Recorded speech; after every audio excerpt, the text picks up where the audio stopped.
Good afternoon, everybody. Welcome to Action Theater Extra Dose. Today's feature is The High and the Mighty from 1954, starring none other than the late great John Wayne.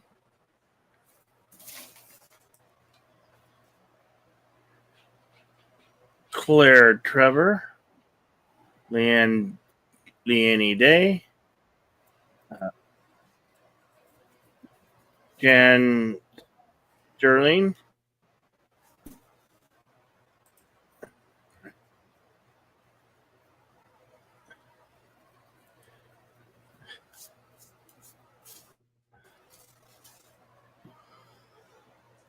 hello, deleted scenes.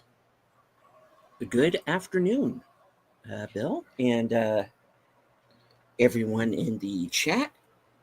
Uh, Welcome to this year's edition of Extra Dose. We do this every year around this time for Memorial Day.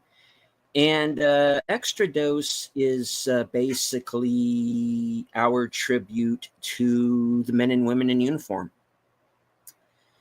And today's film is The High and the Mighty. Can't really say a whole lot about this one. I haven't seen it. I don't think, or if I did, it's been so long that I don't remember. So this is going to be, in effect, a first watch for me. So you're going to be getting my genuine reaction throughout, and of course, you will have the trivia section at the end. I do want to remind everyone that due to YouTube guidelines, we can air this movie. You would either need to follow along with us live on Cosme or join in, either sync up with your own copy or find the film on streaming. We would like to show it to you, but we can't. It's a YouTube rule. You'd have to take it up with them. And please do, because hopefully if enough people say something, maybe YouTube will change their rules. So, yeah, okay. Enough of my yakking. The movie is about 2 hours and 27 minutes.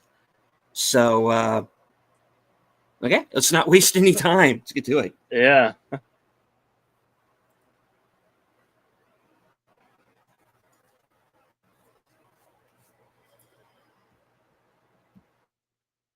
Okay.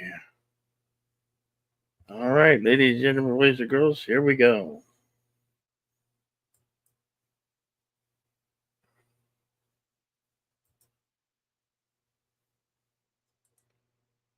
Basically, the story is you have a veteran pilot has a tragic incident in his past. He's been demoted, and he is now taking this. He's kind of relegated to being the second seater on this flight, and something goes wrong in the air. So he has to kind of come to the forefront and save the day. So that's the plot.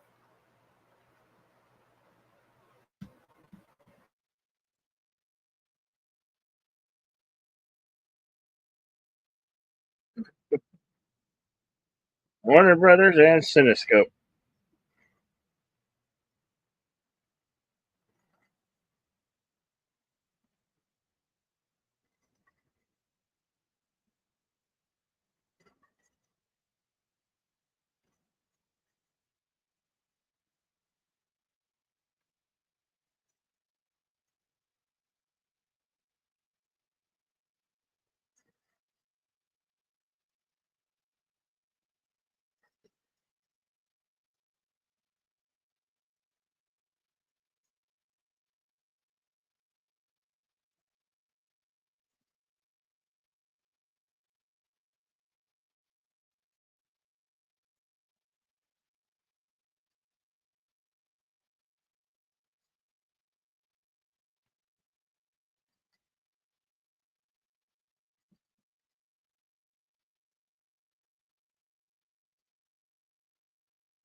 Now that's pretty morbid. Huh. Damn.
What could possibly go wrong? Oh, and by the way, the part of the crazy Southern guy has already been taken on this program. Thank you very much.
What does that mean? You should put this guy in missing persons. He knows everybody.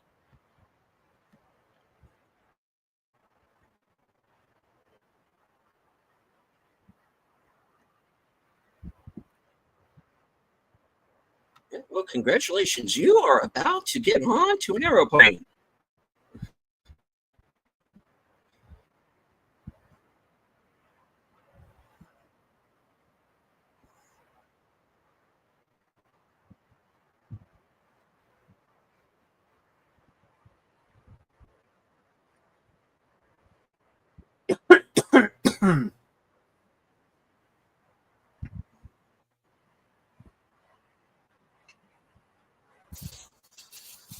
Yeah, this guy's on a picnic.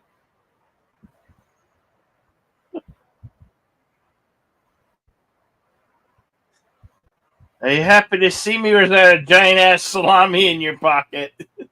Jeez. He just stuck a big piece of salami in his pocket.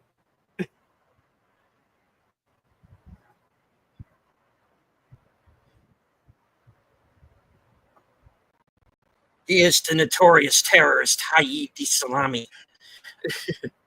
Going to take over the plane.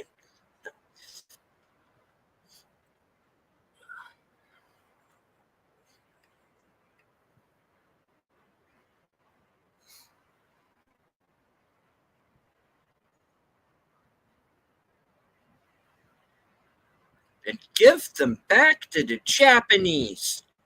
What? They were just ordinary near people. And they're about to embark on a flight that will land them in the Twilight Zone.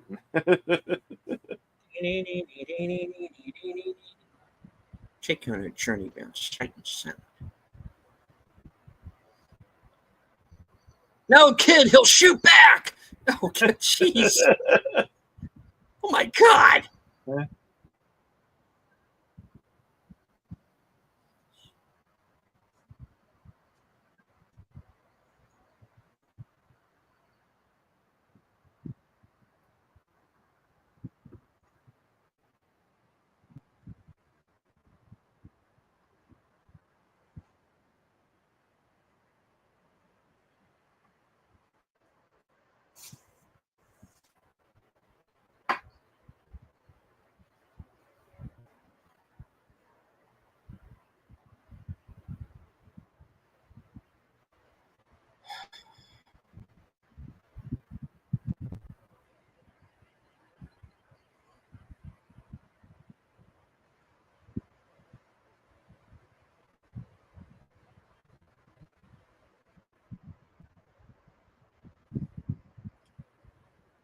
And of course, there's always the guy who's late.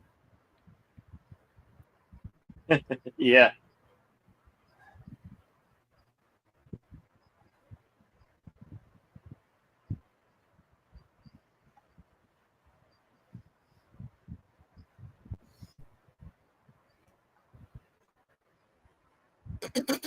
Okay. Oh, sorry.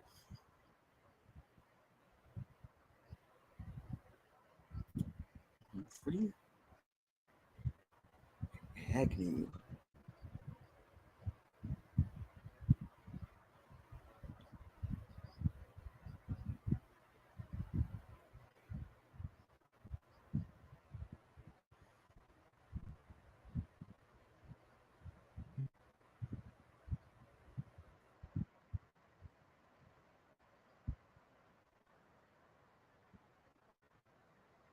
Because, oh, yeah, you're getting married. We can't have a single woman walking around this here picture. Okay.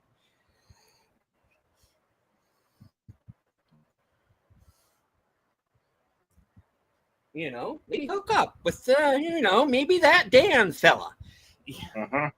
Mm-hmm. Maybe.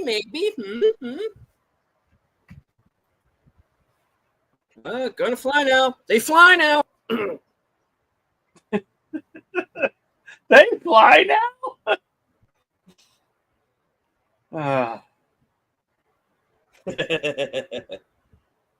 Oh my gosh. Oh, come on, Micah. Okay.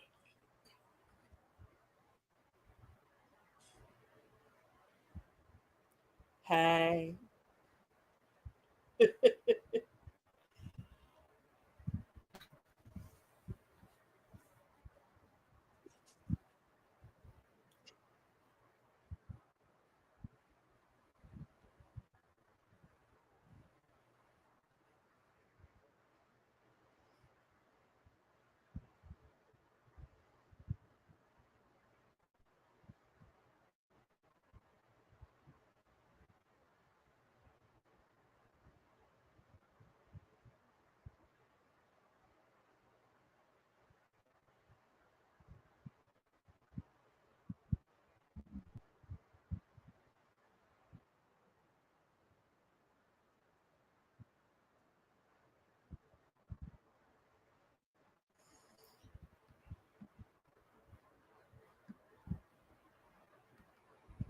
Well, let's face it. There was no way this flight was not going down.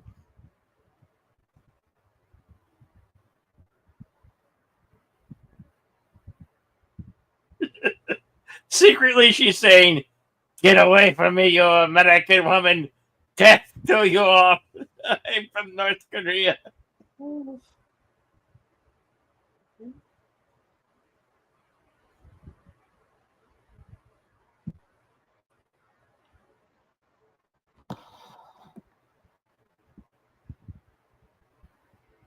Oh no, have you greeted any dead ones?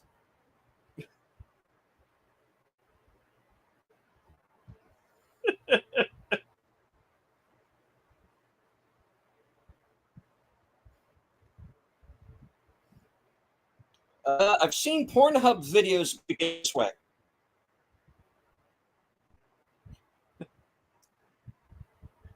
You're perfectly fine because you have a Klingon on board. You're perfectly fine.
I did. I didn't quit. That's not quitting. You haven't had a cigarette in 3 hours. I picked the wrong day to stop smoking.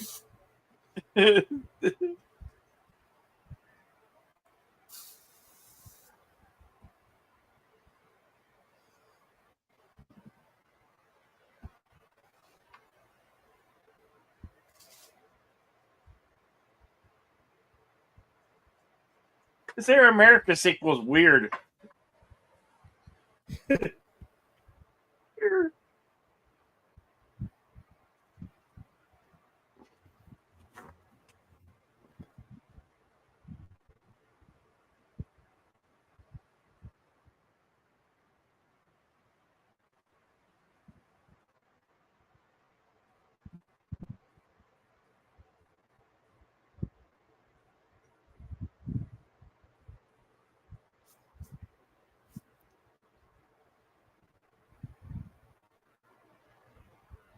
Why are you crying? You crying?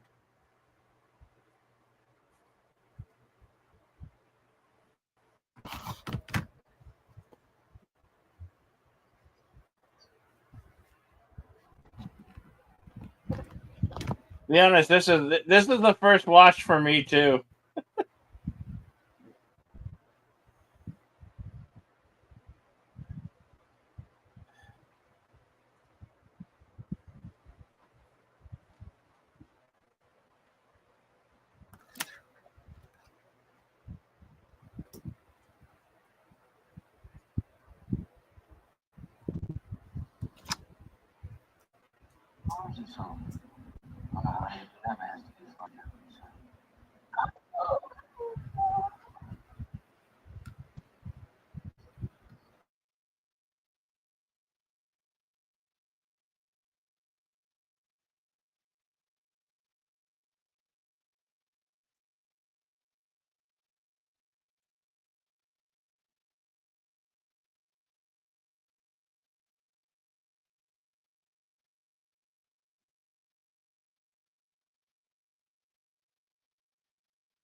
It's just a jet plane. My gosh.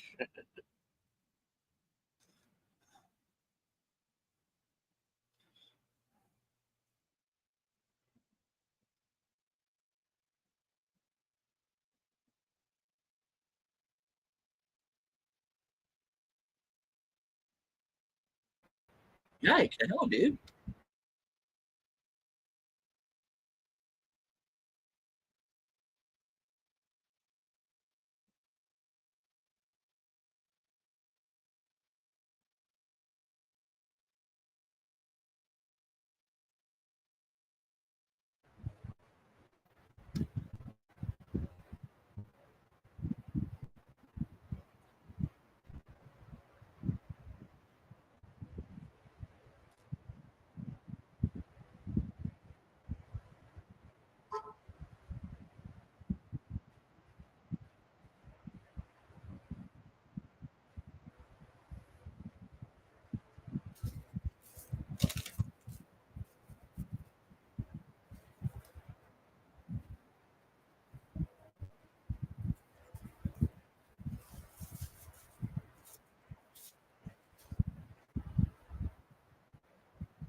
Yeah, you're going to get a lot of Code Warrior stuff in this, folks.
Well, I'm a family man.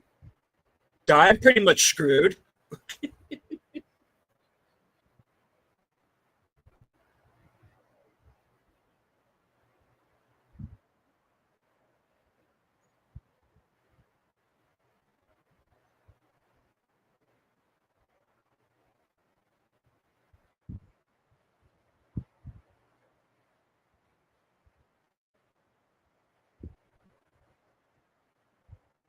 We're at a point of no return. Sorry.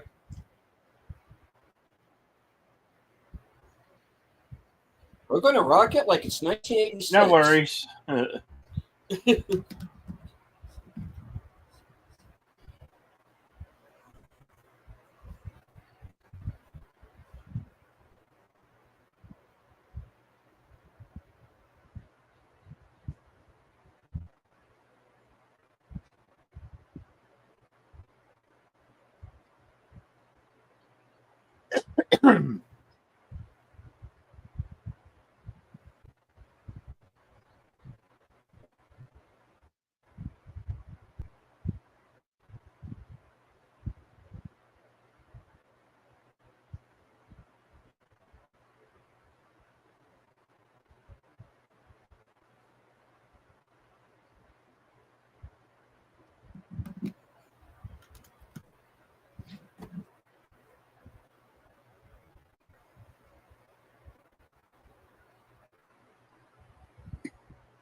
From so far across the floor now, baby. Sorry. What? What? Wait, Sorry. I'm sorry. I think you like you're singing. Great habit. Me- I panicked. All right. Oh boy. It does feel like a Twilight episode. It's weird.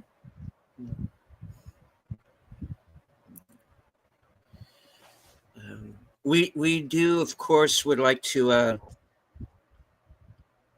extend our good thoughts to the people who were involved last night in the storms in Kentucky. I know we probably both have some subscribers who are from that area. We hope everybody got through it all right. And of course, everyone involved in the current situation in Palm Springs that's just breaking.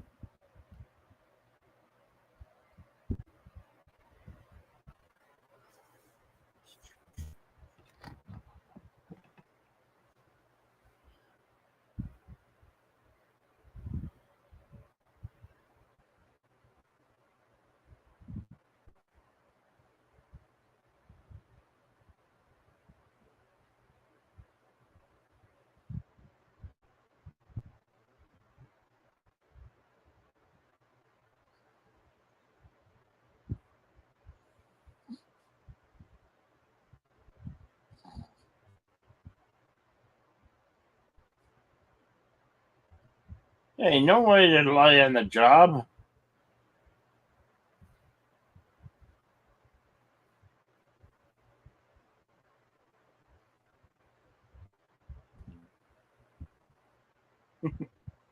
Yeah, they're all acting like this trip is going to take like months, you know.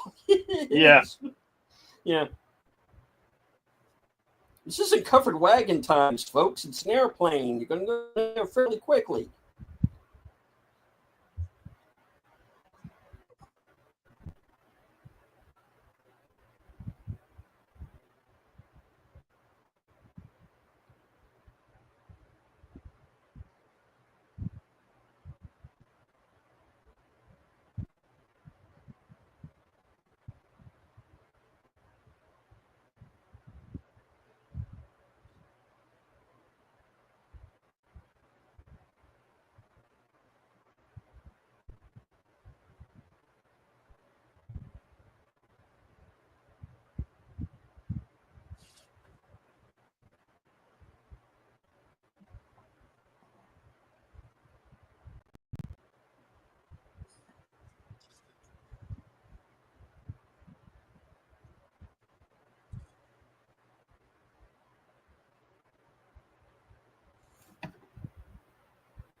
Welcome to Daniel Barry Sports Highlights.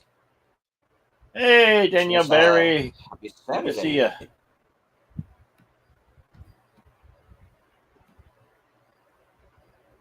Do we have a timestamp for folks? Yeah. Since we're talking about time in film here. We are exactly 41 minutes and 13 seconds into the film.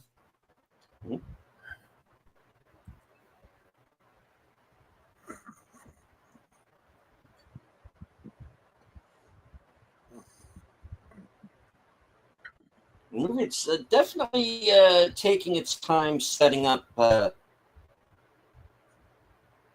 characters.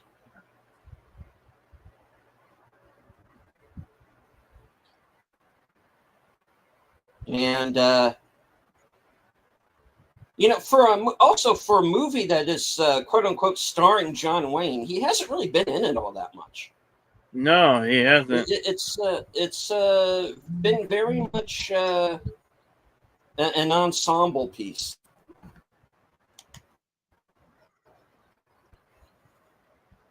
And of course, we're getting these little inklings that something is kind of not quite right here at our aircraft here.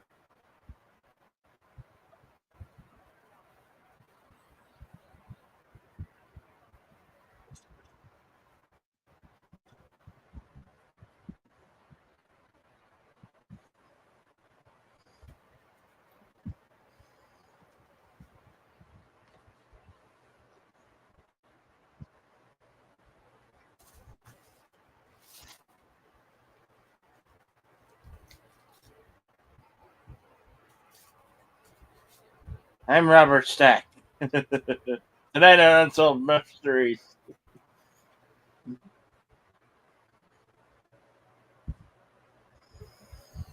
Our generation knows him from Unsolved Mysteries, from Airplane, the Beavis and Butthead movie. He does voice in that.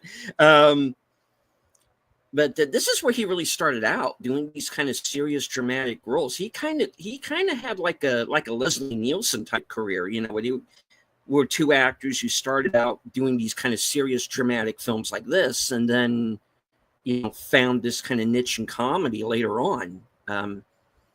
Robert Stack was actually 3 years away from an Oscar nomination at this point in time. He was nominated for supporting actor for a movie called Written on the Wind.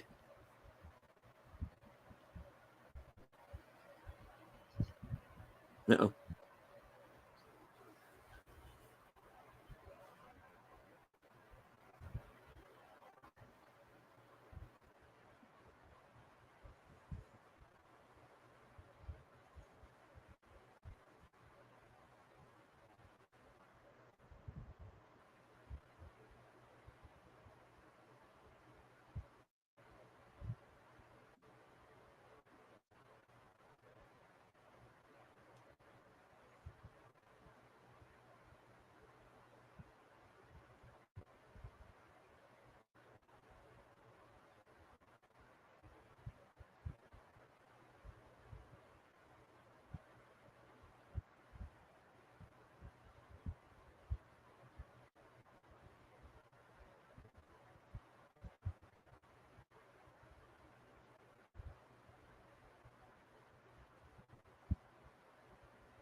Okay.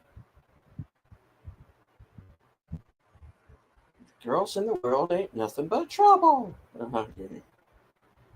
Da, da, da, da, da.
Hello to Daniel. Hot topics.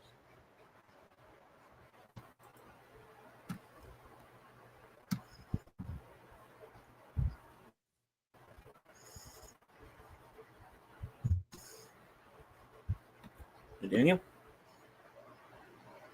Yeah, I think I might have been off on this one. Oh boy.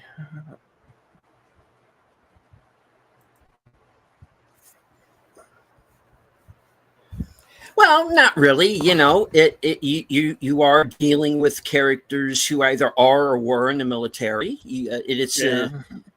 These are sort of post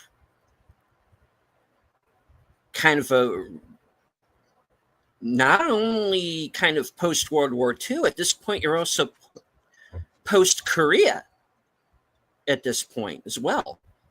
So you know you're dealing with this generation that has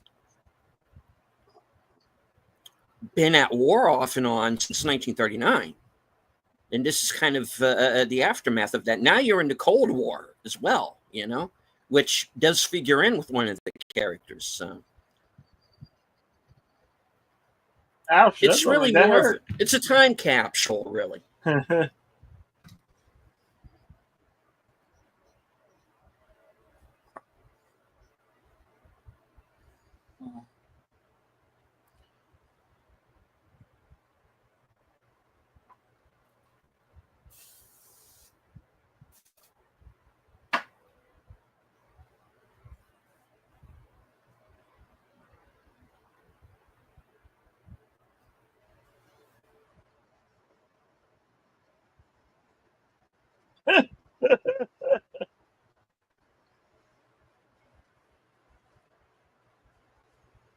Bullfrogs. I don't think it can ring bullfrogs.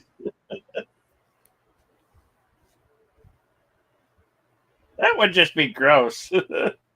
It's raining bullfrogs.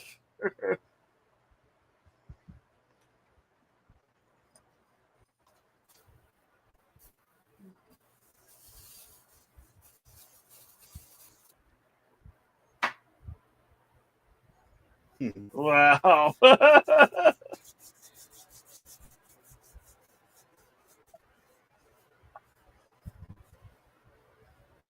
This certainly is a different uh, type of featurette. It kind of call back to the old style movies that you used to put out.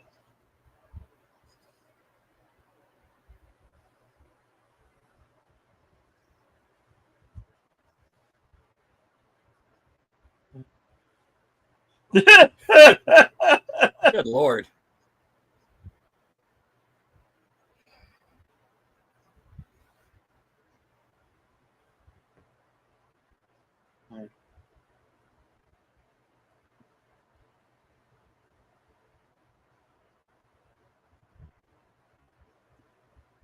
Oh no. They didn't get sunburned.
You might have to need to pick up the mic and press the button for you there. Yeah.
I am looking forward to being inspected.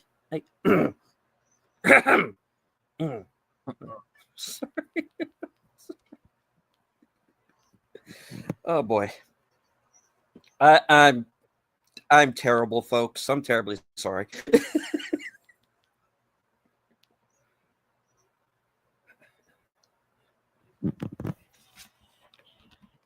Hey, baby.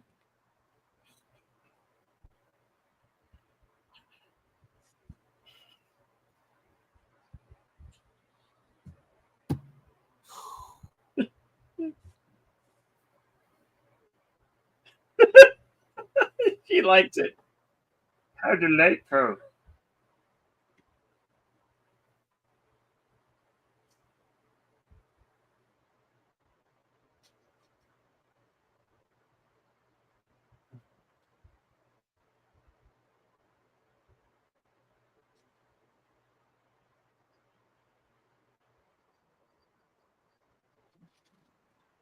Oh, I got a little turbulence.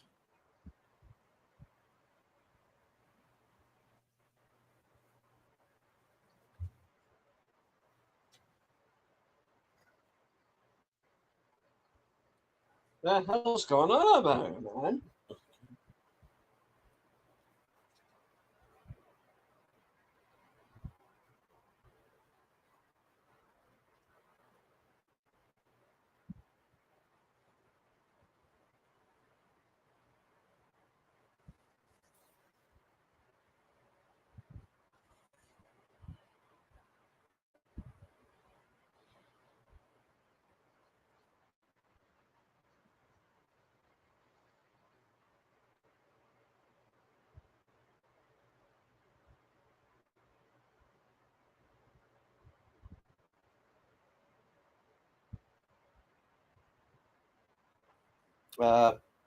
Ladies and gentlemen, this is your Captain Robert Stack speaking, and I just want to tell all of you, we are all going to die.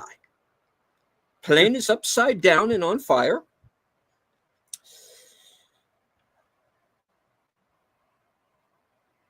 Sorry. Oh, okay.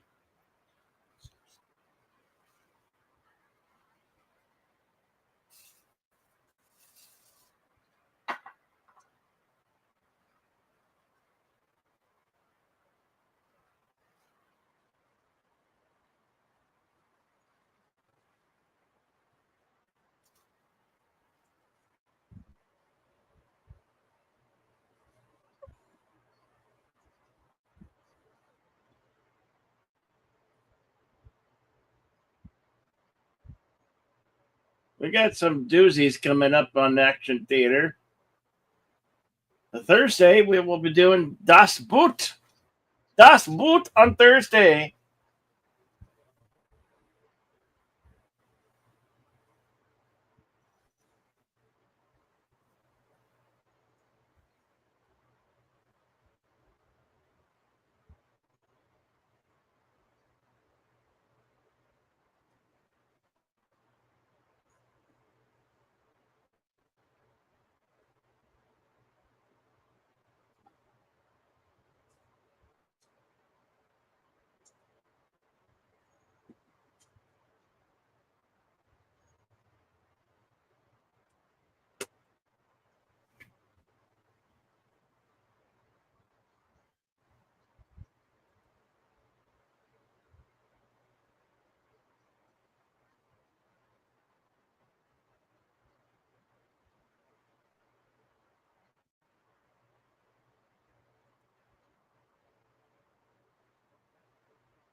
and our situation is not improved.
Believing that. Nope.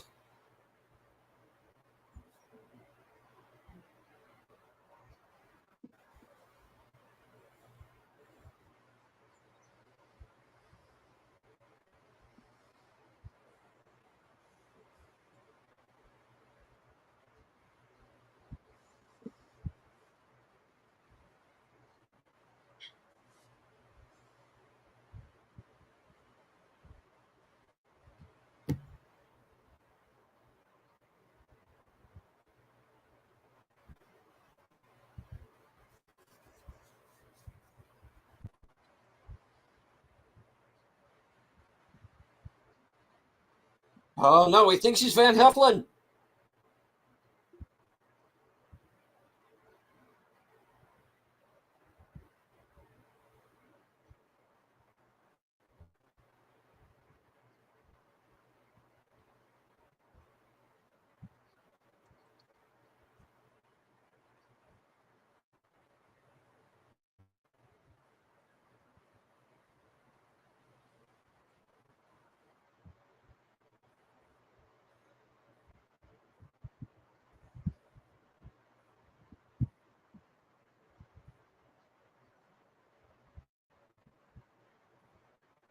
Might be a plus.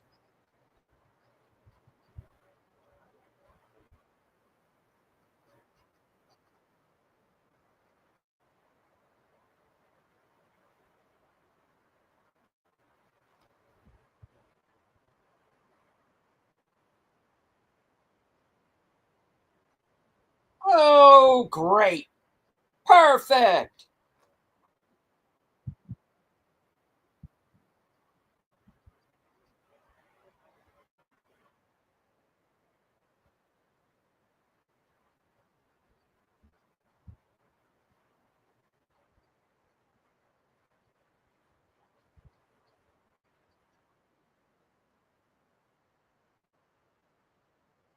They were only going from LA to San Francisco, or I forgot where they were.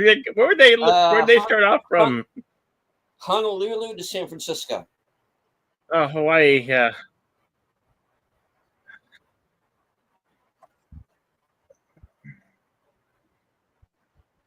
Are we going in the water?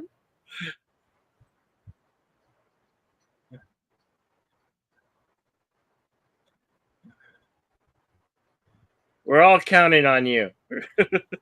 Good luck.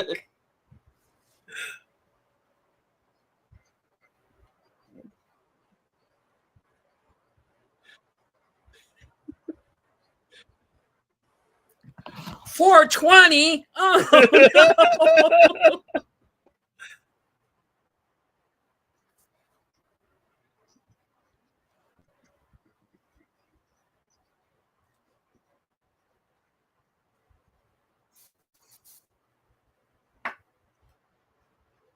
Hey,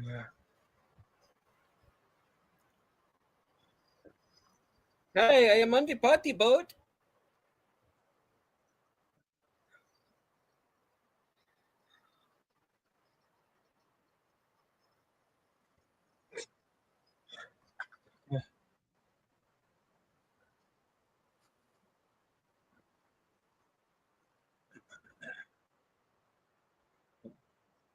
I think we're witnessing the film that inspired Airplane One and Airplane Two. Yeah, I'm kind of wondering now what the time was between Zero Hour and this film.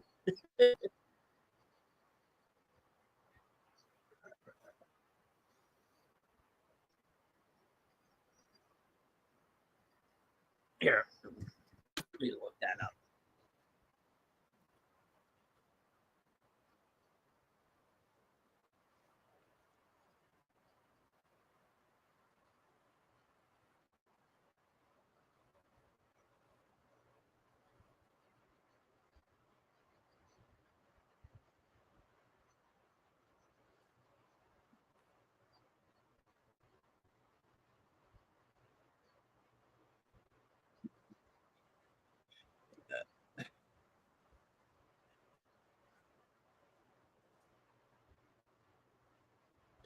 Oh God!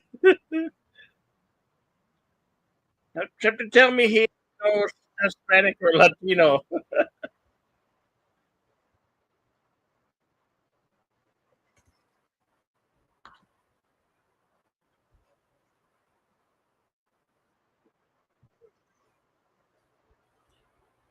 Zero Hour, which was the movie that they say directly inspired Airplane, was 1957, 3 years after this. But I gotta think this played into it too somewhere.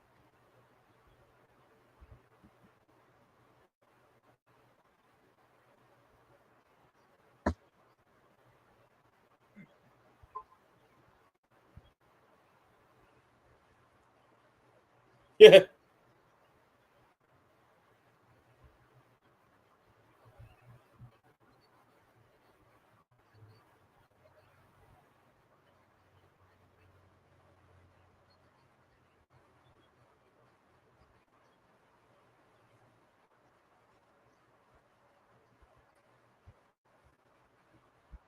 Now, this is a really small plane. It's kind of an Airbus.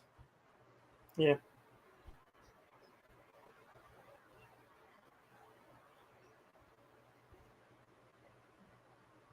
Phaser set for stun.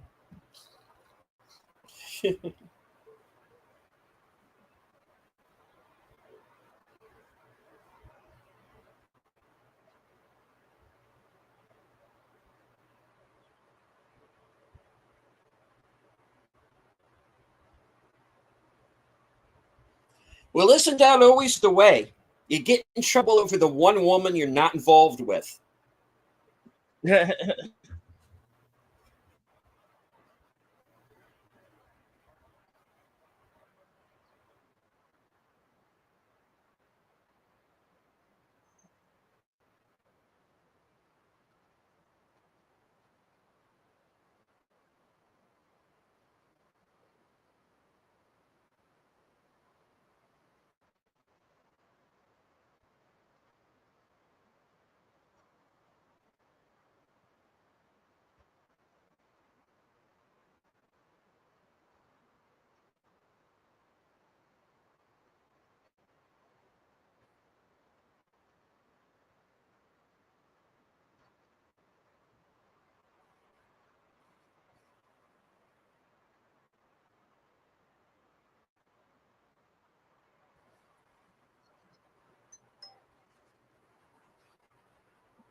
Excuse me.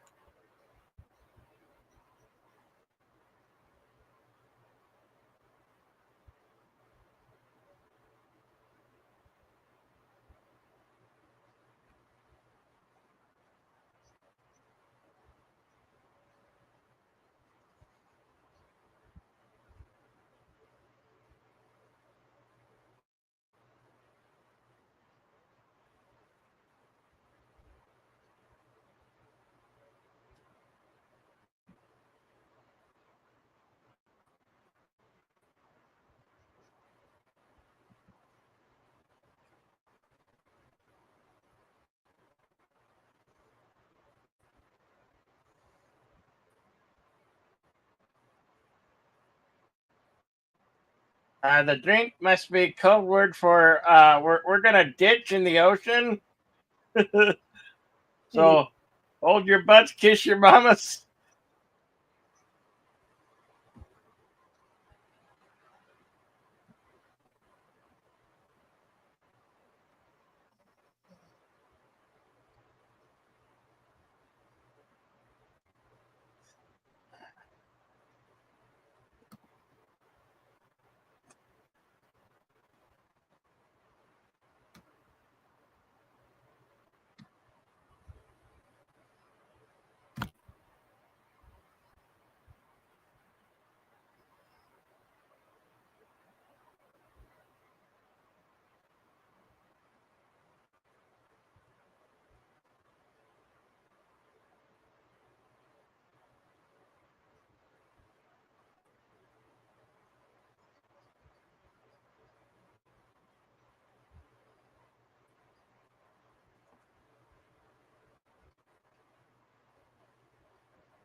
Captain, how old are you exactly?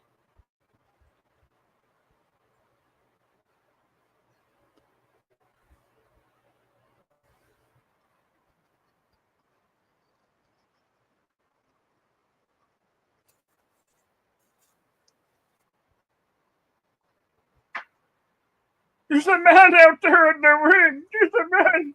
I'm doing this way. Where's we forgot William Shatner.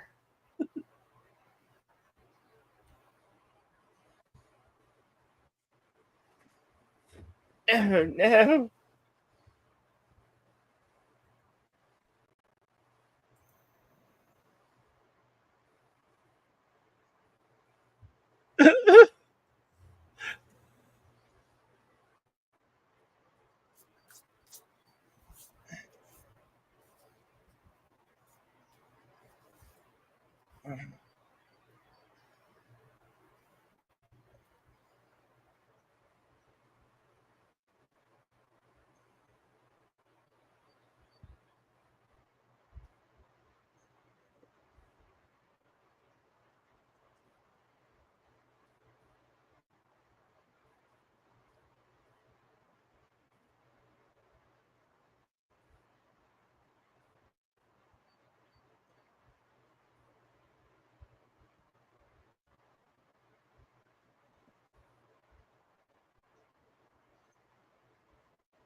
No, don't you worry. We're gonna be okay. We have a timestamp, Bill? Yeah. 1 hour, 15 minutes, 47 seconds. Okay.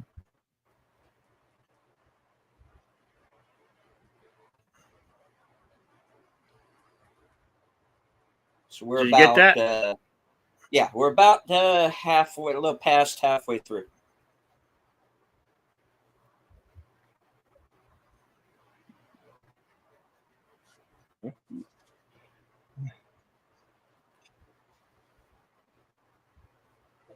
They're talking about caviar, and the other's got a smile on her face. Oh, we might ditch, but everything's gonna be okay, right?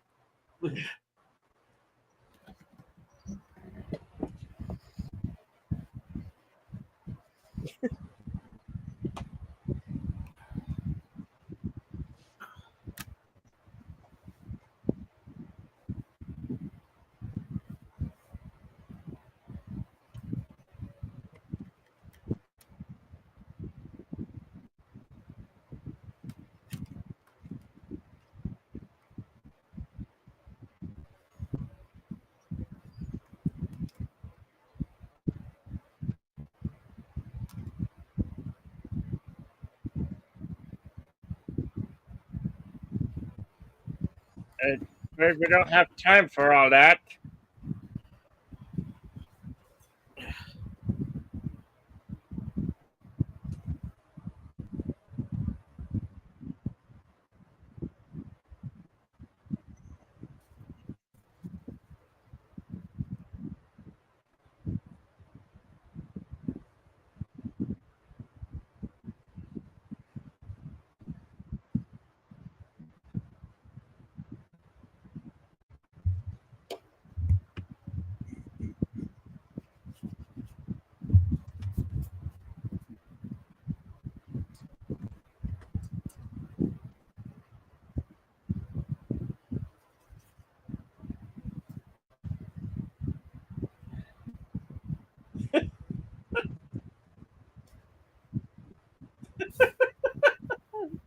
Wow.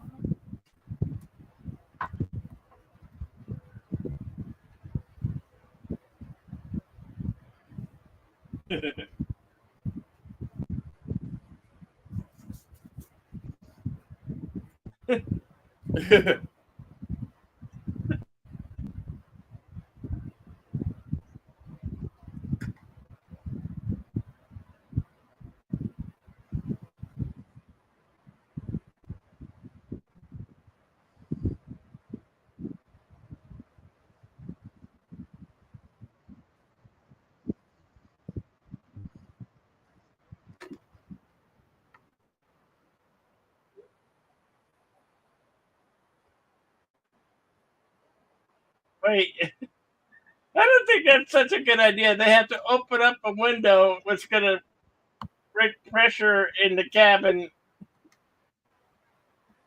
Did we really think this one through? I don't know. Generally, that's not a good thing for airplanes while in flight.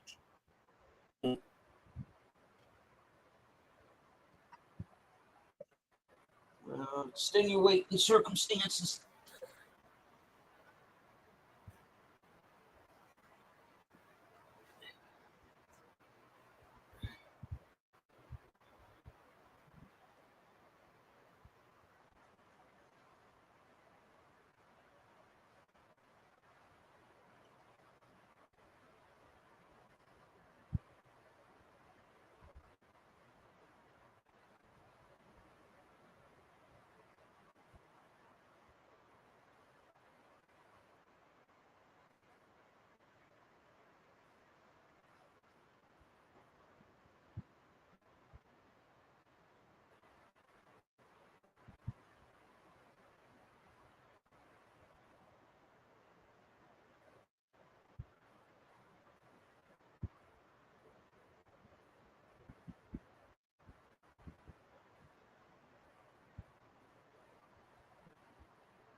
This is sudden.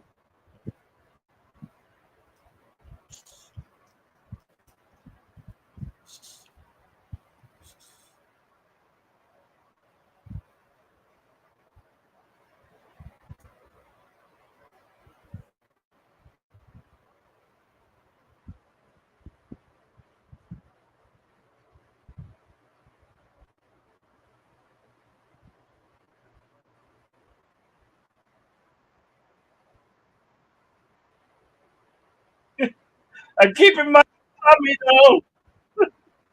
You never know when you're going to need a salami.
Hey, random Asian lady, you want an old guy?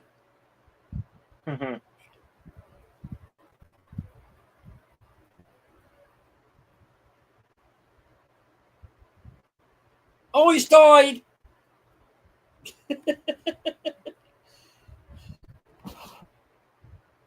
You sleep at a time like this?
He never has a second cup of coffee at home.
Why are you finally growing up, Gustav?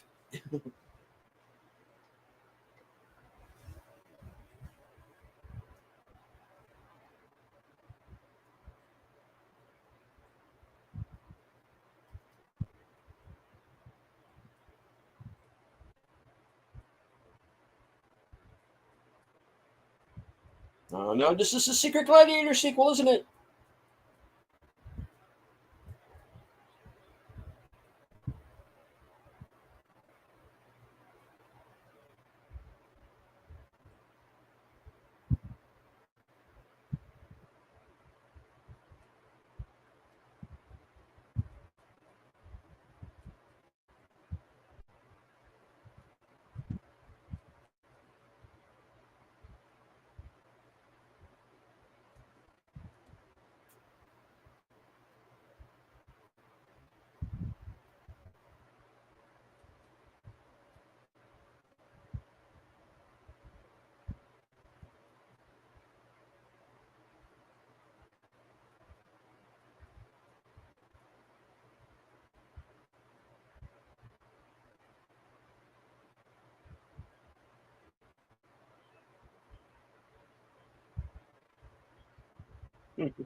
We're all counting on you.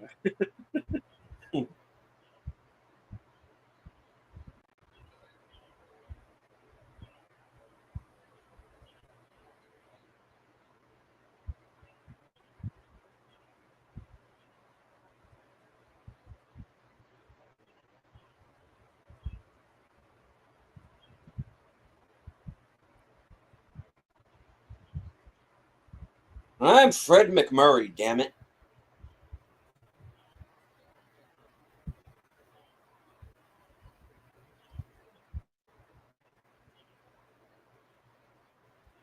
Okay, so some film noir detective has shown up in the middle of our film here.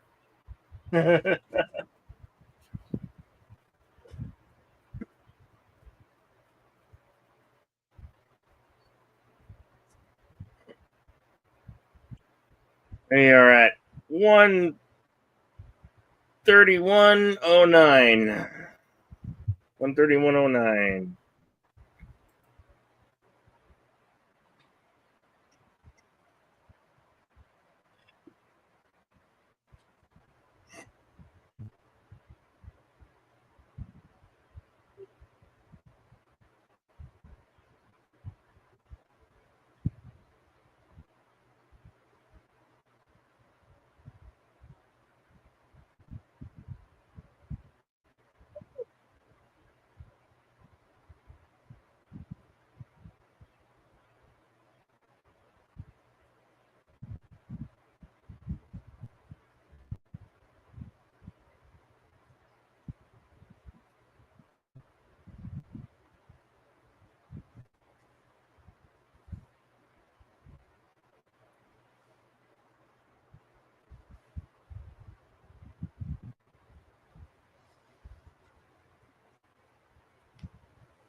We don't have rubber ducky life preservers.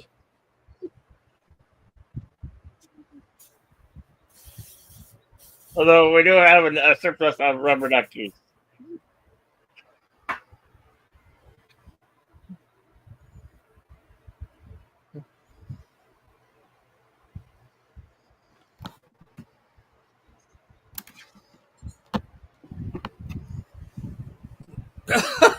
Button it, Agnew.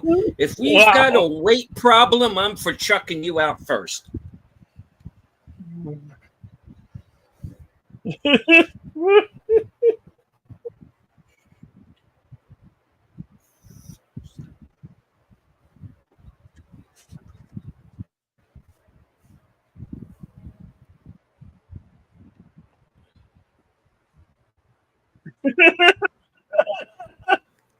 I'm gonna hold your damn ass covered head into the water.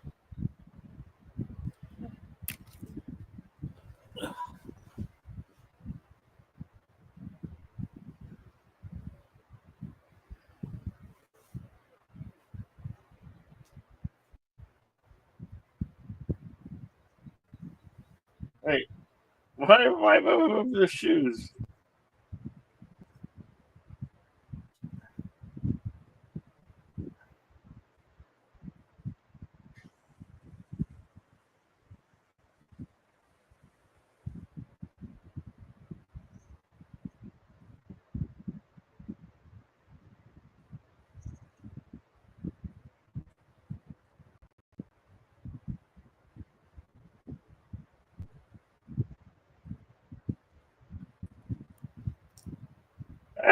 Nobody asked your opinion.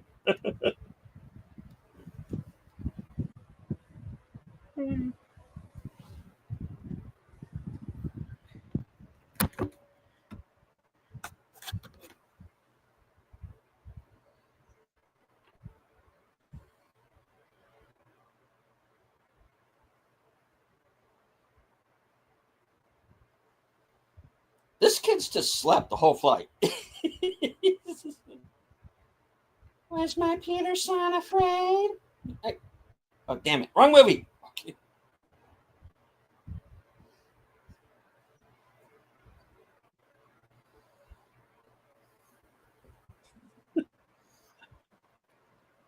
Damn it. We're missing Tim. I expect to be seeing the. We're all counting on you. Good luck.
Excuse me.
You're too low, Cougar. You're too low, Cougar. Pull up.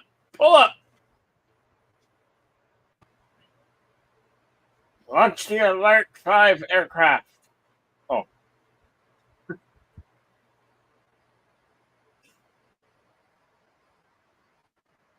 Quickie, stop playing with the radar.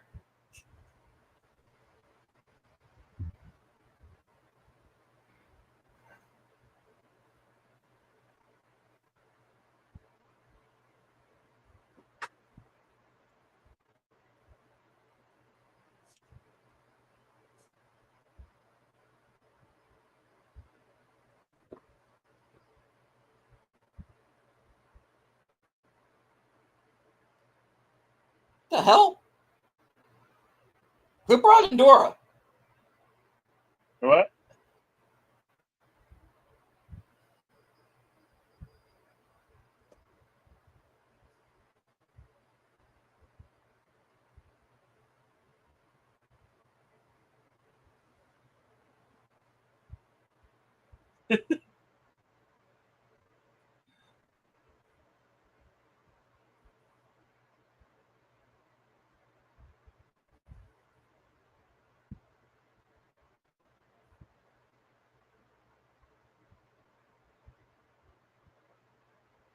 Math is hard.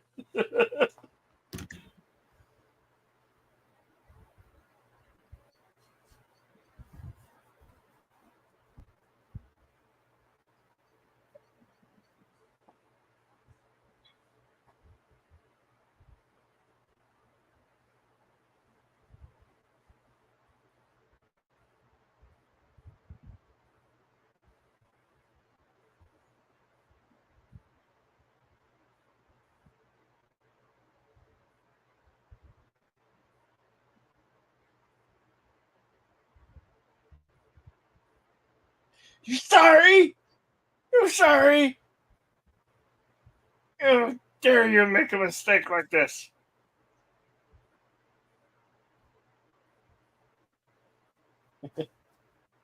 I'm not sure this is the movie I thought it was, Bill. Yeah, me either. I might have the wrong avatar, folks. I'm sorry.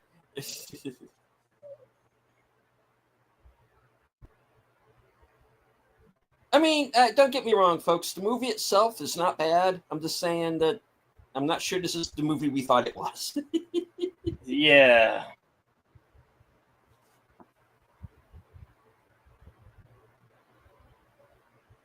Hey, William Hopper.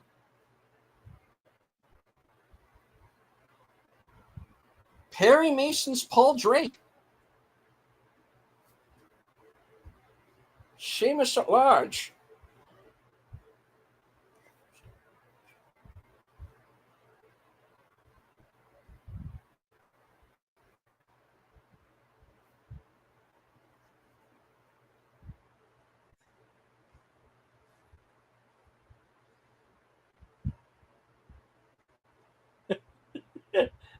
Henry, and he's talking to a deer.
Meanwhile, this mini hammer finally wakes up.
I'm really a man. Like, oh, oh.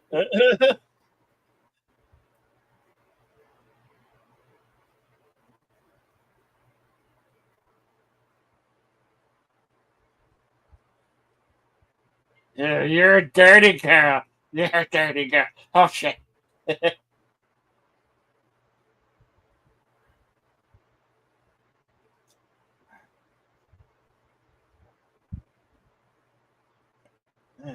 Sometimes when you buy a John Wayne War bundle movie, not all the movies in the bundle are war films.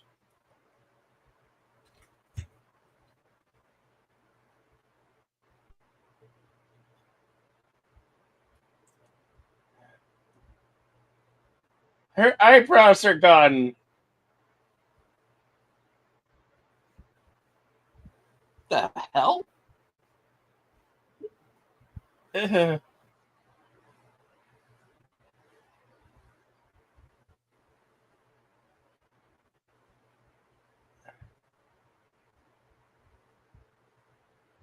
missing eyebrows.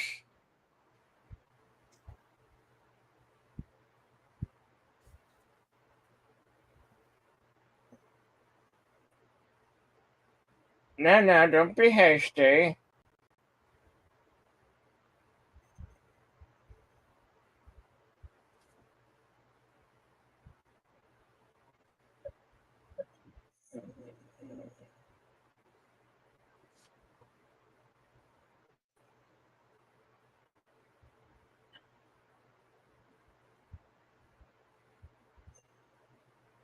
What did he do? He hasn't been said much to you.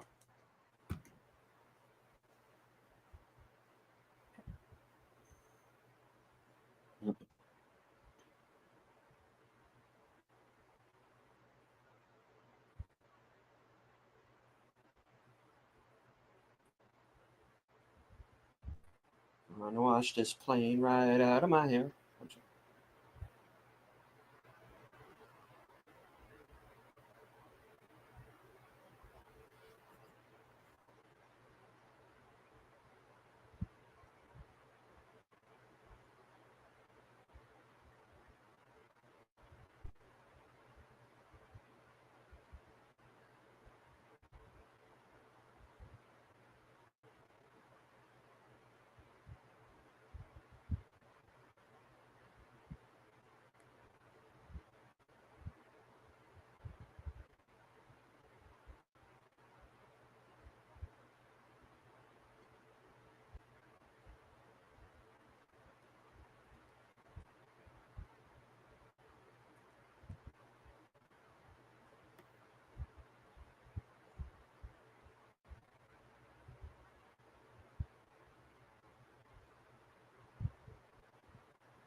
Well, here's what we'll do, Pilgrim. I'm going to go and call Chuck Heston to go and fly in a big fan and fly in behind us, and that'll take us in.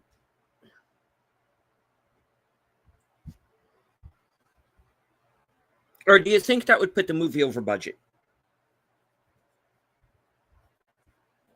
Well, I don't know. The 54 budget weren't so great like they are today.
Wow.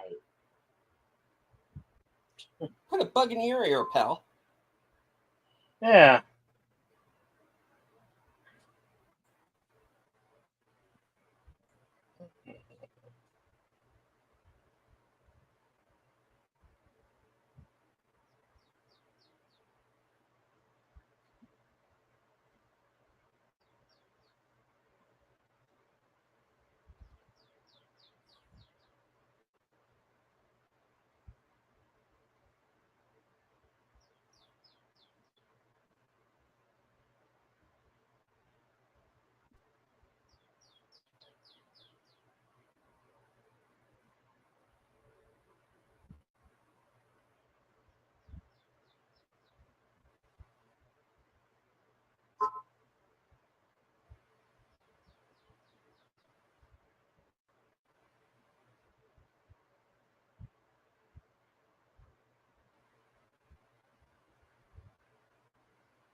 There goes Whistling Dan.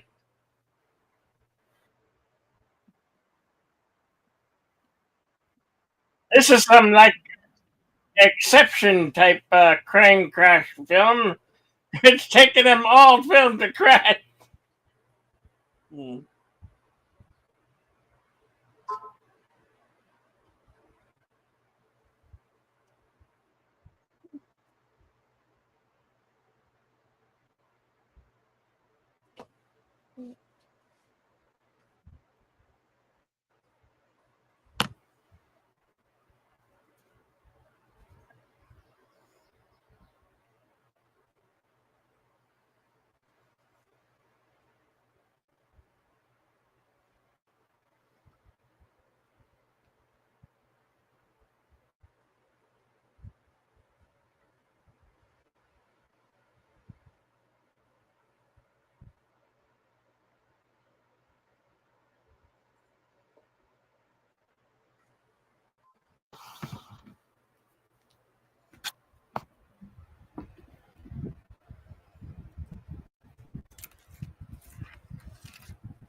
Damn. I'm taking control of the phone, damn it.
We're almost to the end. There goes Whistling Dan.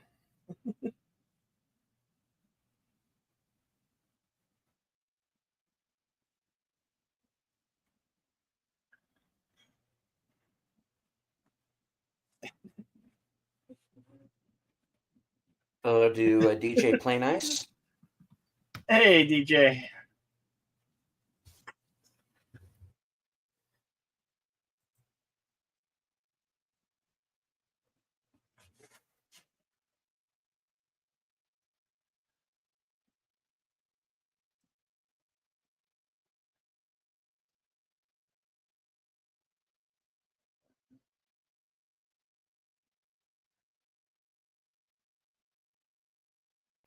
Wait a minute. When did he become the Czech magnet?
Well, if Sully could do it, damn it, we can do it too. Oh, that's U.S. Airways.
Yay! Oh, wait.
You need a drink?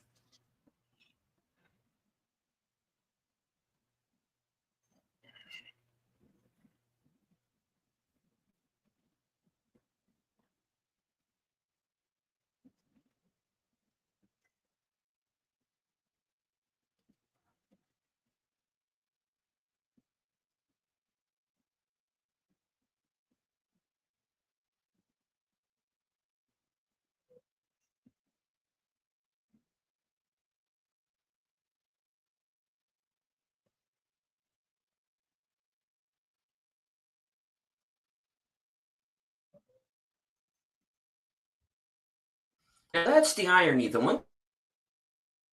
Now that's the irony. The one character that will be having a blast through this whole thing is the kid has been knocked out the entire freaking time.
Engine 4 is out.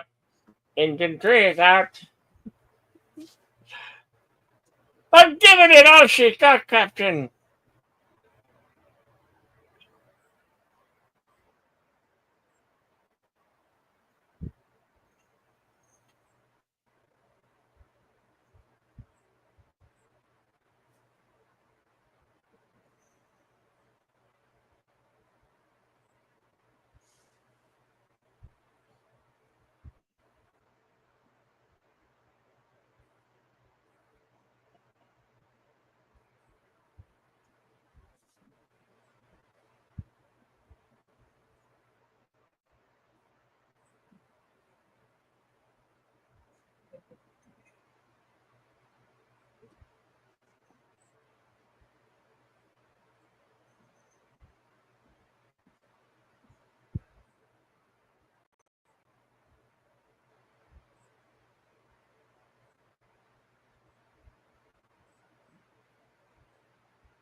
Well, George, I made it. We made it. I made it.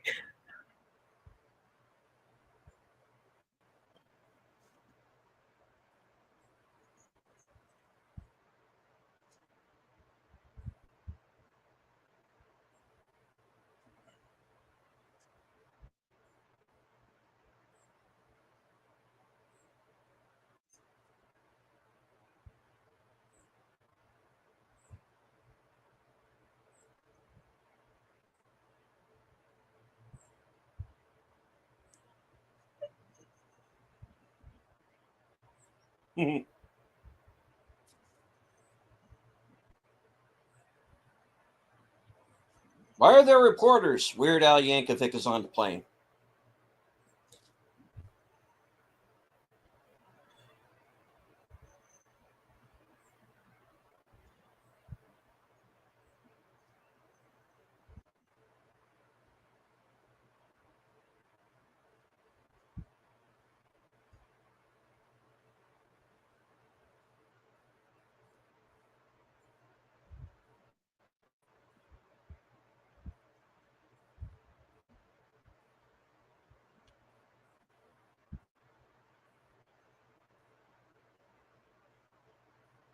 He slept the entire flight.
Damn.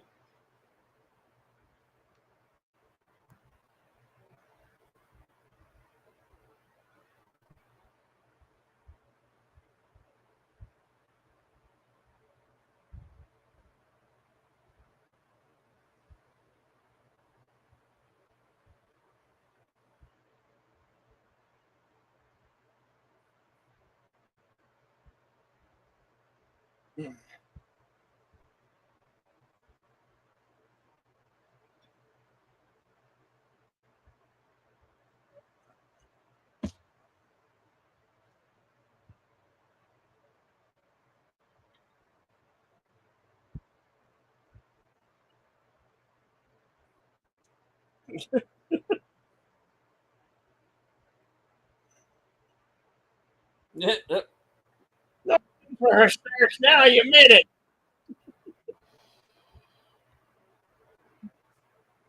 You don't know how lucky you are.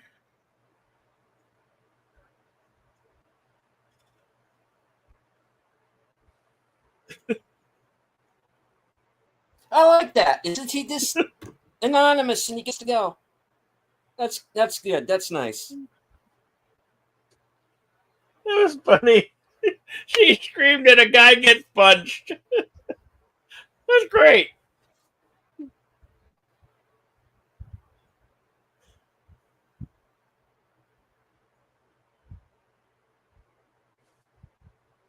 This might have been an oversight, but it wasn't a bad one. I've seen worse films.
Dan, I take it you're responsible for all this.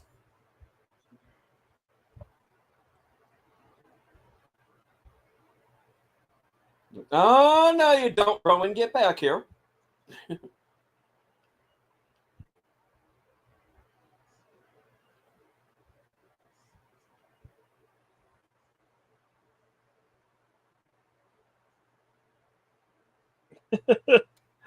Yeah.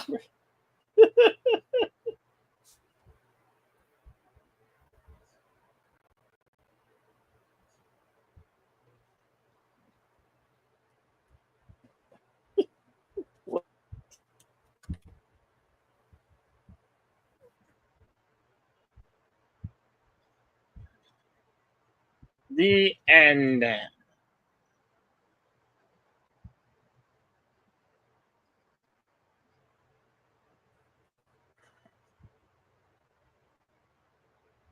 Wow, no critics? Nope. Okay, well. Hey, Big Al.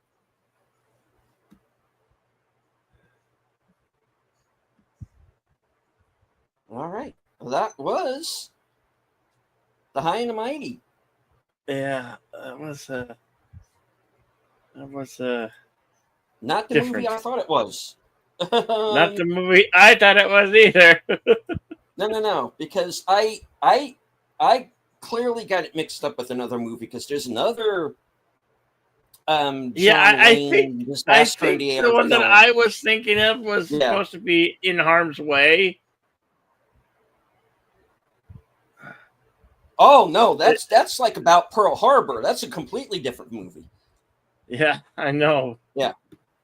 Okay. Well, the movie I'm thinking of is the one that matches up with my Avatar, and where they're The, again in a plane the and they have fighting, to set it down. the fighting sea bass.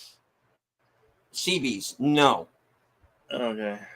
no, it's another film, and because a movie that I always thought that was the High and the Mighty, but it isn't.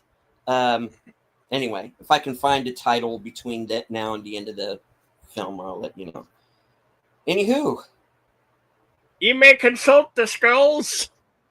all right.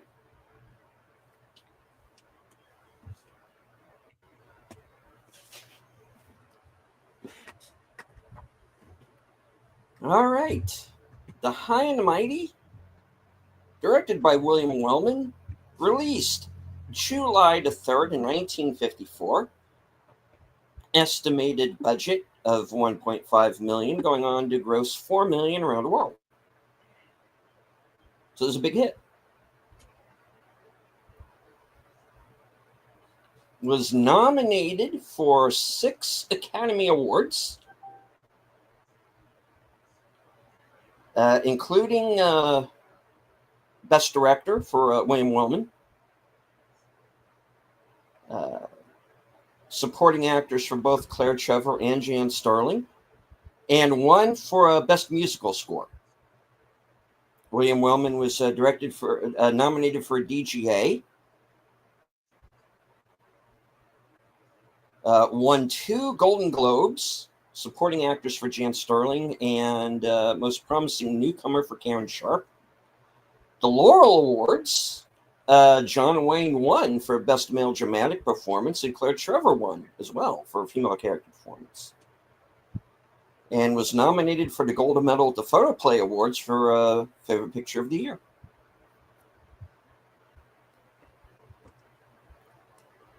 All right. Filming locations included the San Francisco Municipal Airport, Oakland Municipal Airport, Glendale Grand Central Air Terminal, the Royal Hawaiian Hotel, Waikiki Beach, and Samuel Goldwyn Studios.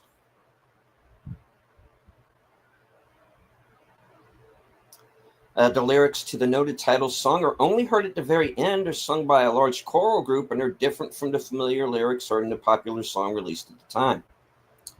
So it was John Wayne's first movie in CinemaScope. Robert Stack bombarded director William A. Wellman with unrelenting lobbying for the part of John Sullivan, and in an interview with Wellman, ultimately clinched the deal. However, John Wayne had envisioned real-life flyer Robert Cummings for the role, and Stack later reported that Wellman said he planned to override his producer and insist upon Stack for the part, warning Stack, if you screw up, John Wayne is going to strangle the both of us. Decades after the fact, Stack would lampoon a stoic character in the classic disaster film Airplane. Once the film soared at the box office, director William Wellman revealed that Joan Crawford, Ida Lupino, Barbara Stanwyck, Ginger Rogers, and Dorothy McGuire had all turned down their choice of roles, as none of them were willing to be seen in so unflattering a light as shown upon the characters played by Claire Trevor and Jan Starling, both of whom ironically were Oscar-nominated for their efforts. Spencer Tracy was originally cast as Dan Roman, but backed out of the film. However, hearing several negative comments about how strict a disciplinarian director William Wellman was. Hello to Connie Cleary. Hey, Connie. No worries. No problem. Al's throwing out some titles. Flight of the Phoenix, Wings of Eagles. Yeah, I have Island in the Sky. Island in the Sky, I think, is the one I'm thinking of. Yeah. All right. Although it is widely believed that the DC-4 airliner used to film the passengers boarding and flying sequences was the same plane which was lost on March 28, 1964, when the plane, a former military Douglas C-54A 10DC Bell in 1944, registered as N4726V and known as the Argentine Queen, crashed into the Pacific Ocean about 700 miles west of San Francisco. This is a myth, as verified by the logbook of the Transocean Airlines pilot who flew to DC-4 in the film, Captain Bill Keating. See his letter to the editor in Transocean Airlines newsletter, February 2008, page 6. The actual airplane used in the film was the Transocean Airlines DC-4 African Queen, registration number N4665E.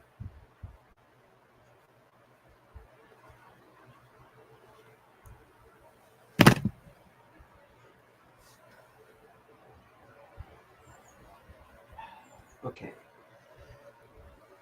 Towards the end of the movie, when Robert Stack tells John Wayne to whistle something because he works better with music, the tune that Wayne whistles is "I'm a Rambling Wreck from Georgia Tech."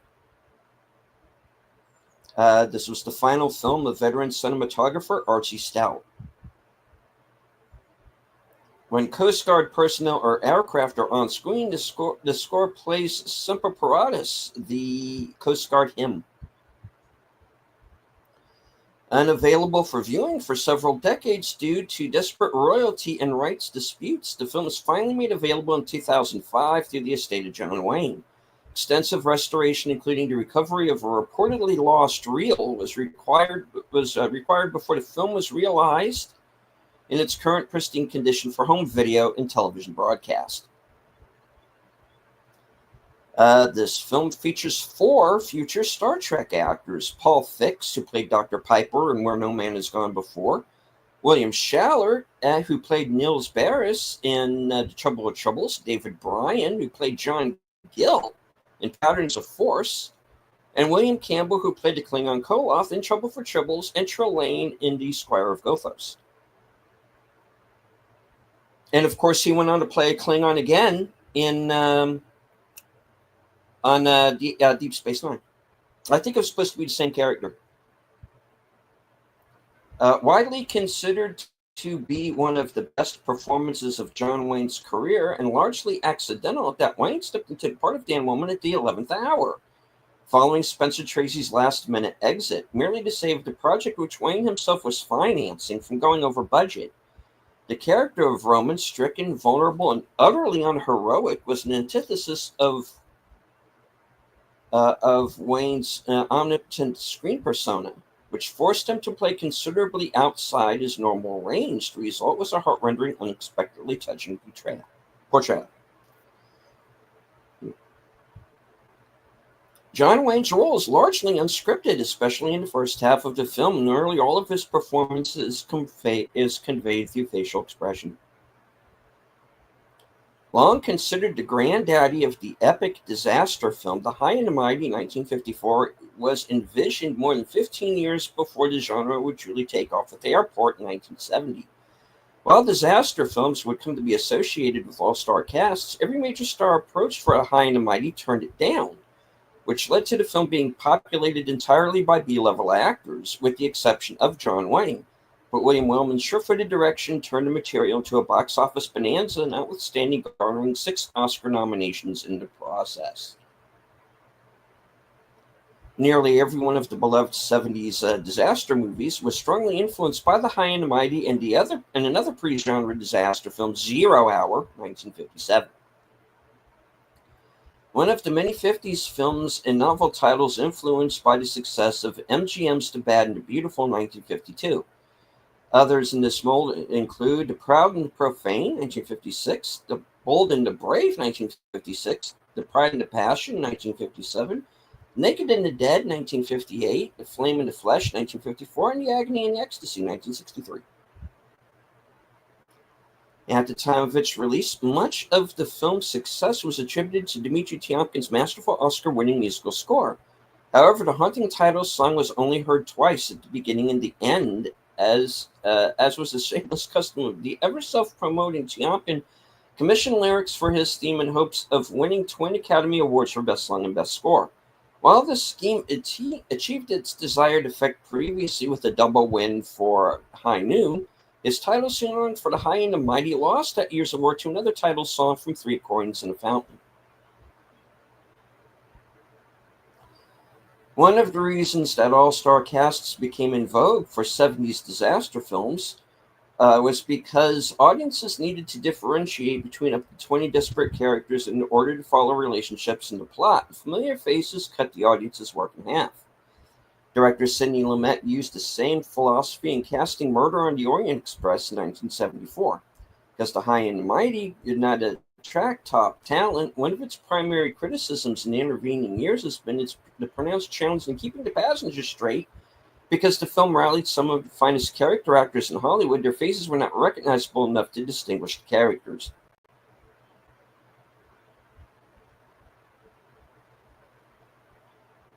Because John Wayne performed double duty as both star, pinch hitting for Spencer Tracy, and producer, it is generally assumed that much of his role was trimmed prior to filming, as the character of Dan Roman has noticeably little screen time in the final print. It is unlikely that Tracy would have accepted so small a part had it initially been written that way. Ernest K. Gann achieved a Hollywood rarity in being engaged to adapt his own novel for the screen, minus interlopers or additional dialogue writers. He added only one element to the film that had not existed in the book, the character of Toby, the little boy who sleeps through the entire proceedings. Director William A. Willman was so taken with the character that he cast his own son, Michael, in the role.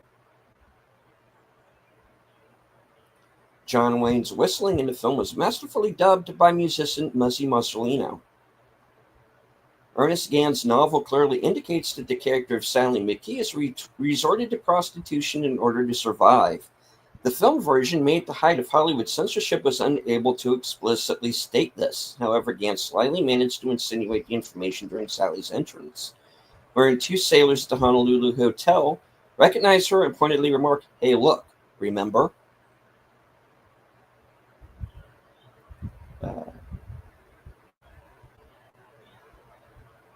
Sally McGee was played by Jan Sterling. This was her only Oscar-nominated performance. Some viewers of the film may have pondered why the plane didn't attempt a landing in either Los Angeles or San Diego, seemingly closer to Honolulu than San Francisco, the northernmost city of the three. In fact, San Francisco is over 150 miles closer to Honolulu than either Los Angeles or San Diego. Made its New York TV debut on June 20th, 1961 on WOR, Channel 9. Phil Harris was the longtime band leader and eventual cast member of the Jack Benny radio show. One of Benny's running gags was that he always claimed to be 39. Harris took a humorous dig at Benny in this movie. At the time, Harris was 50, but his character in this film claims he is 38, a year younger than Benny. This is one of the 4 movies in which Paul Fix and John Quaylen appear in together. It is also one of 3 movies in which they both appear with John Wayne. They would also appear together in one episode of The Streets of San Francisco. Ernest K. Gann's 1961 book, Fate is the Hunter, is a series of vignettes about Gann's flying career before, during, and after World War II. In chapter 18 of the book, he describes a situation where a strange vibration occurred intermittently in an airliner he was flying, much like what occurs in the film. Instead of this vibration leading to a catastrophic engine failure, it turned out that the problem was a missing elevator hinge bolt in the tail of Gann's airliner. However, Gann had not taken the exact actions he did. The airliner would have gone into an uncontrollable dive into the ocean.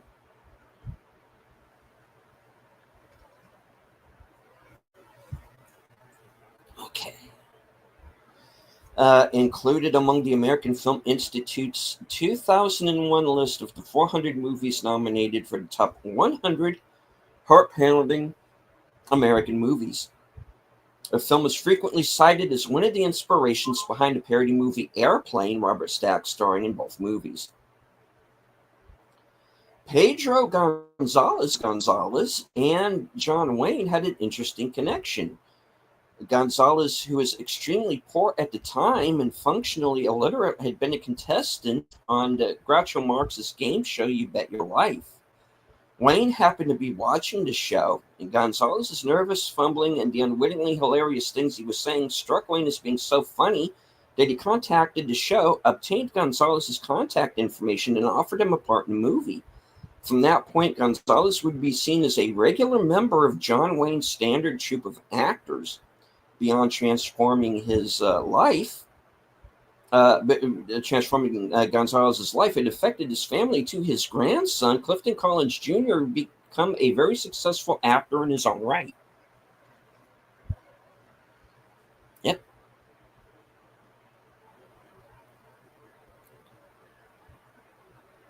And this is the second of two films in which Carl Alfalfa Switzer appears as the co-pilot of a rescue plane searching for John Wayne's plane. The first was the previous year in Island in the Sky. He doesn't have any scenes with Wayne. In fact, High and Mighty and Island in the Sky shared many of the same cast and production crew. Along with Wayne and Switzer, 5 other actors appear in both films. Regis Toomey, Paul Fix, Ann Doran, and George Chandler, and Michael Wellman, the director's son, which is probably why I'm confusing the two. Because they both have so much in common.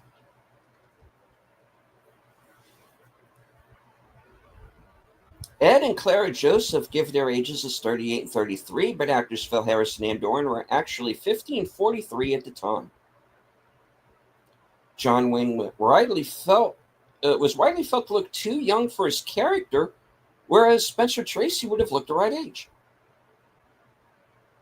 Director William Wellman joined the French Foreign Legion, becoming a fighter pilot on the 3rd of December 1917. The first American to join the Escadrille N-87, the Lafayette Flying Corps, not Lafayette Escadrille Flying Newport, 17s and 24s. He put his experience to good use directing Wings, which won the first Academy Award for Outstanding Picture, as they called it at the time, on the 16th of May, 1929.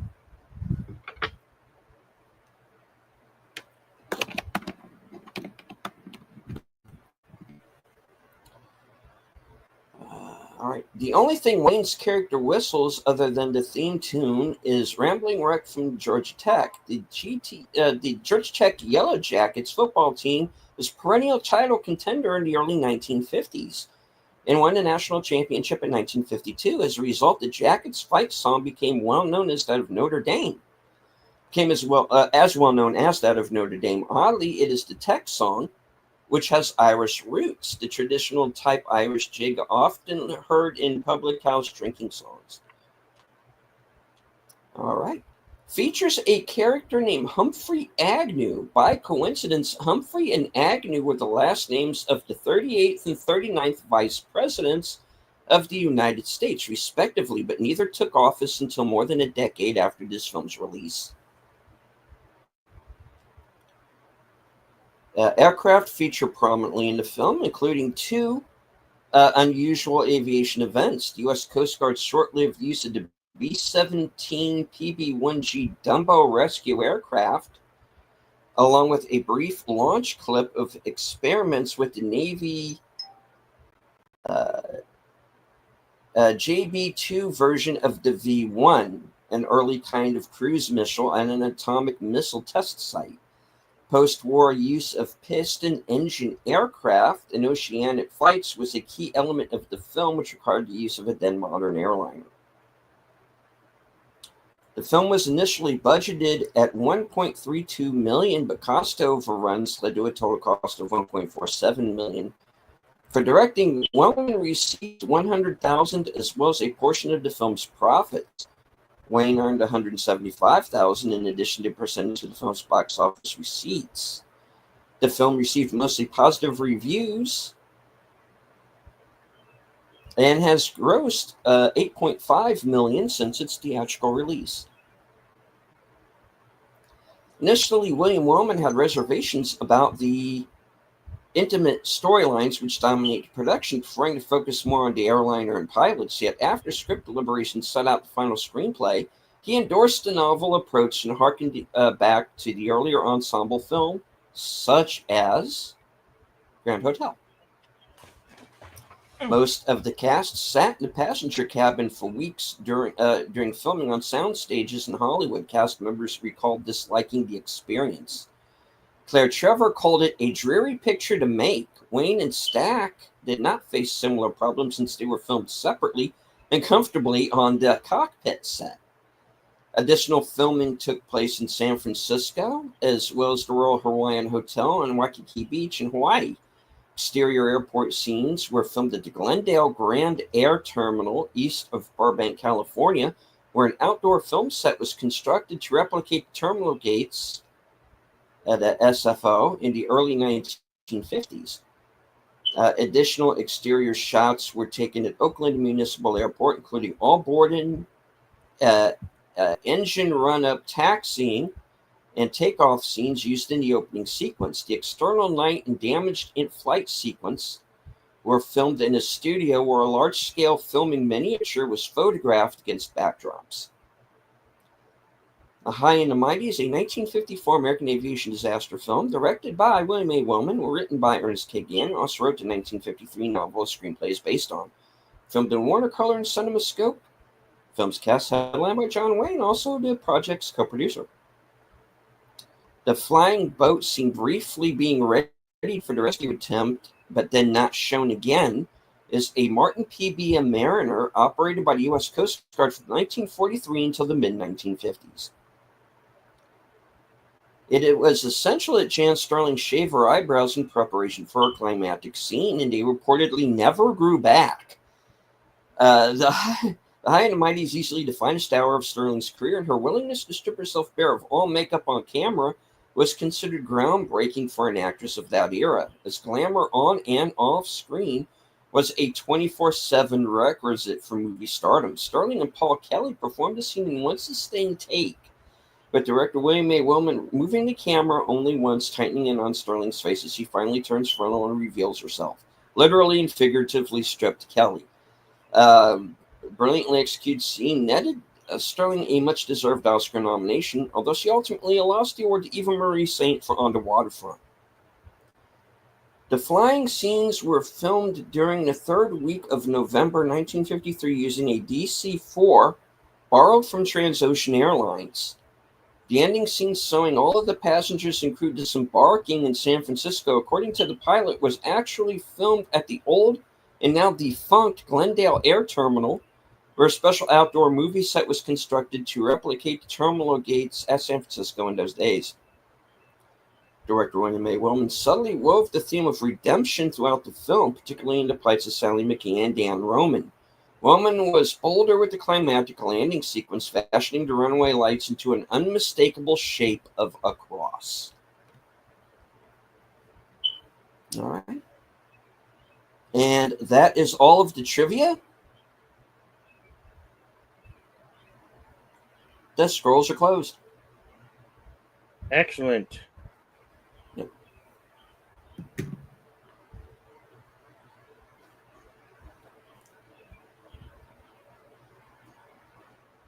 Well, that was definitely one. Wasn't the one movie I was thinking of, but it was good, more or less.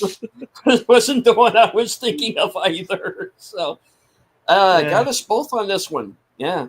But yeah, still a good movie. One I'm sure we probably would have gotten around to at some point. So, yeah. All right.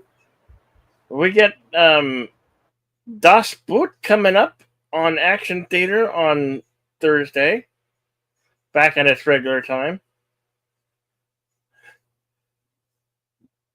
We hope you'd be here for that if you can. Das Boot, and then next Saturday we're going to be doing The Guns of the Navarone. Both classic, very well liked films.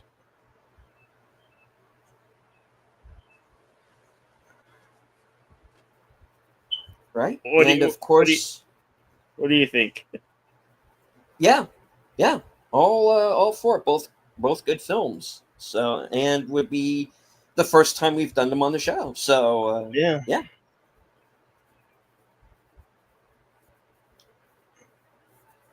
All right. And of course, we got tomorrow the second Mhm. part of Comanche Moon. We're gonna finish that off same time, and there'll probably be some karaoke tonight here on the channel. And if you could drop by when you can, delete, that'd be great. I hope to stop by at least for a few rounds. Yes. Okay. Yeah. Well, that's about all I got coming up right now. All right. As for myself, a little tentatively scheduled, let's say. Tomorrow, of course, as Bill said, Western Cinema Presents as we finish off Comanche Moon. Also, no unscripted tomorrow night. But you can catch me into chat for Geeky Geezers, which is a show that I mod. And also, stay on my channel, 12:05 a.m. Eastern, 11:05 p.m. Central. I will be joined by the Tired Midnight Blogger, the voice of Northern Oklahoma, Curtis Selby. We're going to be talking all about his new channel, Nothing to See Here, Citizen. That will be during Reserved Seats, episode 10, 12:05 a.m. Of course, join me Tuesday at 7 for the Mystery Movie Night podcast. And right after that at 8:30, live from Starkwood in 21, which is a retrospective of the Twin Peaks television series and kind of a retrospective of David Lynch's career in general.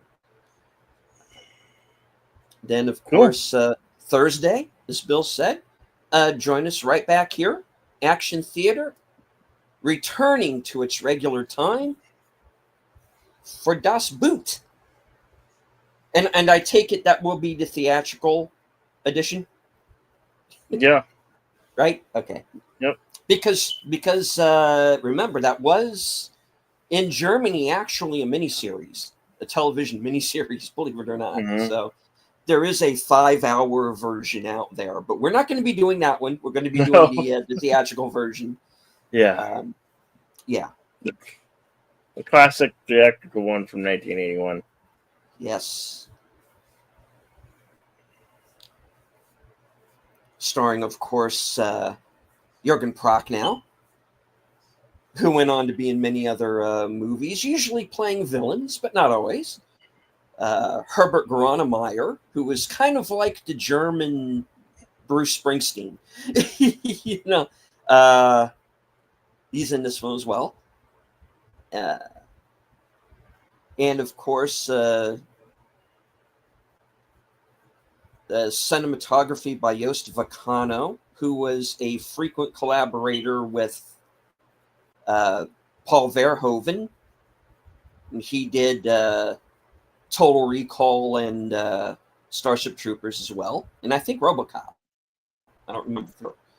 And of course, directed by Wolfgang Peterson, who, of course, would go on to make Neverending Story, In the Line of Fire, among many others. So, yeah, please join us for that. Especially if you're a first timer watching that film. It's an interesting one. Yeah. So it's kind of a World War II submarine film from the other side.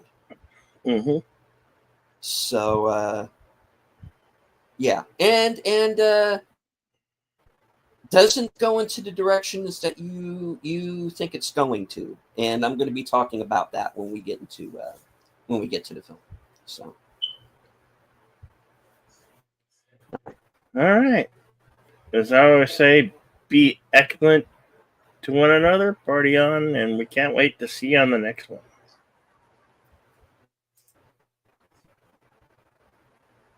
All right. Now, as I always say, thank you all very much for joining us, especially those who are joining us here in the main chat. Connie and Big Al, DJ Play Nice, Daniel's Hot Topics, Daniel Berry Sports Highlights.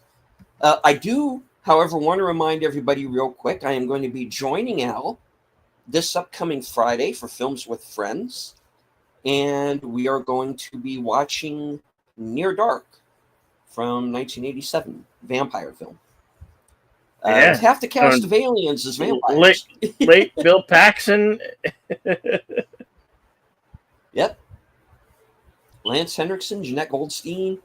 Yeah. With Adrian Pasdar, Jenny Wright, and Joshua Miller. So looking forward to that one. And I am going to be joining Al on my birthday on June 20th for the 50th anniversary edition of Jaws. Ooh. So please join us for that. That's a classic. Yeah. Indeed. And of course, remember to join Bill and I right here for Action Theater Extra Dose. And I believe the next Extra Dose is going to be the Guns of Navarone, correct? Yeah. Yep. Yeah. With Gregory Peck, David Niven, Stanley Baker, James Guerin, Richard Harris in a cameo, Best Picture Oscar nominee film. So check that out as well. All right. So, like I said, thank you to everybody who joined us in the chat. And as I always say at the end, good night, take care, stay strong, be safe and healthy. And by doing so, make sure you get on a plane, which is not having any mechanical issues. Because this is how we win. Later, folks.